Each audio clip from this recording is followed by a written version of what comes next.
नमस्कार मित्रांनो, मनोरंजन विश्वातून एक धक्कादायक वृत्त समोर आलेलं असून दारू पिऊन कीटकनाशक प्राशन केल्याने एका प्रसिद्ध अभिनेत्याचा मृत्यू झालेला आहे. पाहूया संपूर्ण बातमी. तत्पूर्वी आपण जर तारांगण या यूट्यूब चॅनलला सबस्क्राईब केलं नसेल तर एकदा नक्की सबस्क्राईब करून घ्या.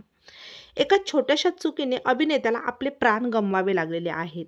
प्रसिद्ध अभिनेता रणदीप सिंग भांगू यांच्या निधनाने सिनेसृष्टीवर शोककळा पसरली. वयाच्या 32व्या वर्षी रणदीप यांचे निधन झाल्याने हळहळ व्यक्त करण्यात आली. रणदीप भांगूने भगत पूरन सिंग यांच्या जीवनावर आधारित ए जन्म तुम्हारे लेके या चित्रपटाद्वारे आपल्या फिल्मी करिअरची सुरुवात केली. रणदीप भांगूच्या प्रमुख चित्रपटांमध्ये परोना, दूरबीन, क्रेझी तब्बर, उन्नी इक्की, लबाडाला, पिंड आला स्कूल, आली ढील रत्ती आदी चित्रपटांमध्ये काम केले. मिळालेल्या माहितीनुसार अभिनेता रणदीप हा मागील काही दिवसांपासून दारूचे सेवन करत होता, असे पोलिसांच्या प्राथमिक तपासात समोर आले.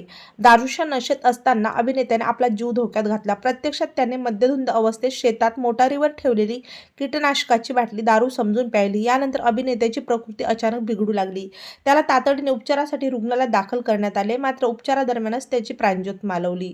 अभिनेता रणदीप भांगू हा एक चांगला अभिनेता तर होता, शिवाय तो एक चांगला कबड्डीपटू म्हणूनही ओळखला जात होता. त्याने बाबा अजित सिंग, जुझार सिंग कबड्डी अकादमीत चमकोर साहिबसाठी अनेक सामने खेळलेले होते.